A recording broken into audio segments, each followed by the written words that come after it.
Ako po'y namamahinga din sa aming may terrace na ari po. Yung binuksan ko yung TV. Tapos ari po ang aking mga aso, mga tulog. Si Milky, si Timmy, at si Tammy. Ayan po sila. Tulog po silang tatlo. Tulog po silang tatlo. Basta ako'y dumating, sasalubong po sa akin yung isa-isa. Minsan nakakagulo pa. At tapos, pagka po yan na bati mo at nahawakan mo sa kanilang, haplos-haplos mo yung kanilang mga ulo, mga buhok na pagayon, yan. Maya-maya po yan ay paipis-ipis ng lalayo sa iyo at hihiga na. Nasa lubong laang po ay ang mga ayan, parang mga bata. Ayan po. Hindi pa ako nakakapagpalit po ng aking t-shirt. At ako po ay may dalang, kabili po ako ng buko, yung mura. Ipinabalatan akin ng pinabalat. Inilagay po nila sa plastic labo. Ako po napaibig. Ari po, may laman pa pong mura.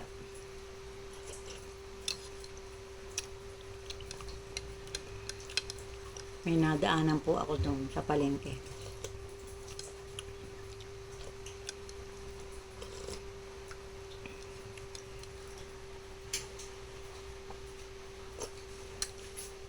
Lasang-lasa po yung pagkamura. Ang lambot pa po ng mura.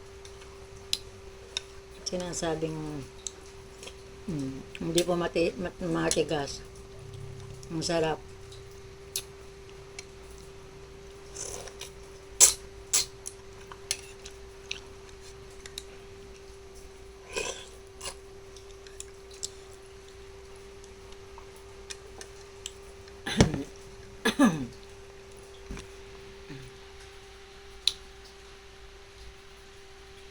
Yan po ang aming salas. Bago umalis, si Benedict at si Pete ay naglilinis muna po yan. Ako lang po ang tao din eh. Ako po ang pinakamaaga na alis. Ako din ang pinakamaaga na dating. Si Papa OG, mga alas 7, sunod-sunod na po sila ni Benedict at si Pete. Yan, mga alas 7, ang mga labas na mga yan sa lampas. Ako po na may alas 5 ang alis dito sa madaling araw, alas 3 naman ang labas ng hapon. Kaya po, pahipahinga muna po ako din habang nanonood ng TV. May TV din naman po doon. Wala po yung YouTube. Ari pong nasa may terrace namin ay meron. Kaya din po ako mas malimit nanonood. Ayun po.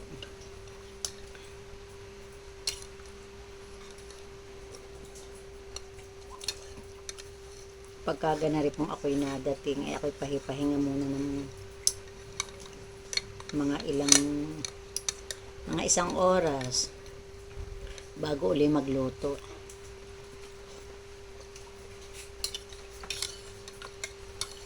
At malinis na naman po pag ako'y nadating.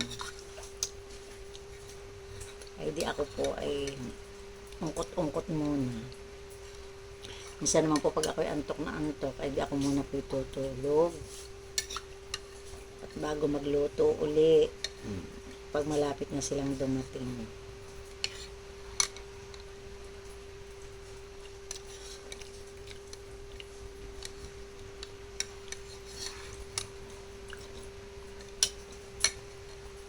Akin pong kinukutsara kahit hindi naman mainit.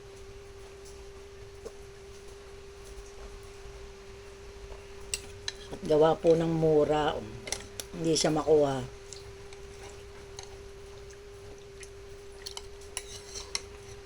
Ang sarap. Manamis-namis po eh.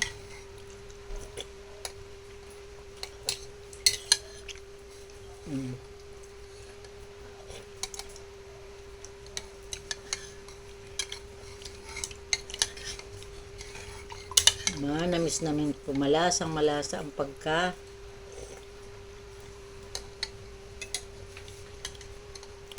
buko.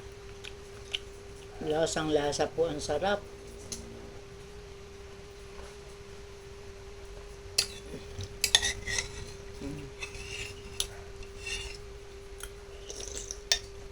Mm.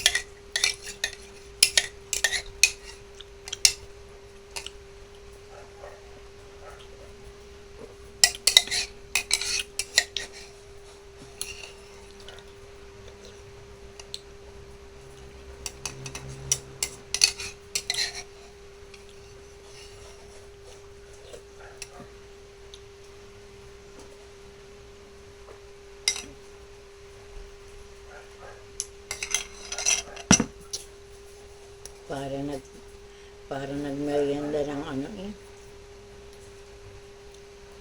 ng gisadong pansit na may dalawang tinapay.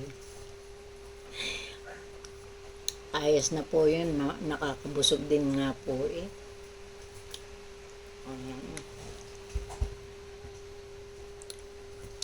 Pasensya na kayo kung hindi ako malimit nag-a-upload. Minsan po ang dami ko din trabaho. Tapos po, hindi ko naman po maisip kung ano bagang i-content ko. Kaya yung napapanood nyo, pagpasensyahan nyo na. Kinukwento ko lang yung aking mga buhay-buhay na ginagawa. Ako naman po ay hindi din nakakaalis-alis ng bahay. Ako nga po ay trabaho, bahay, palengke. Yun lang pong ginagawa ko. Hindi na po kami nakakapag-travel at ang mga bata po ay napasok. Kaya pasensya na po kayo. Sige po, bye-bye po sa inyo. God bless.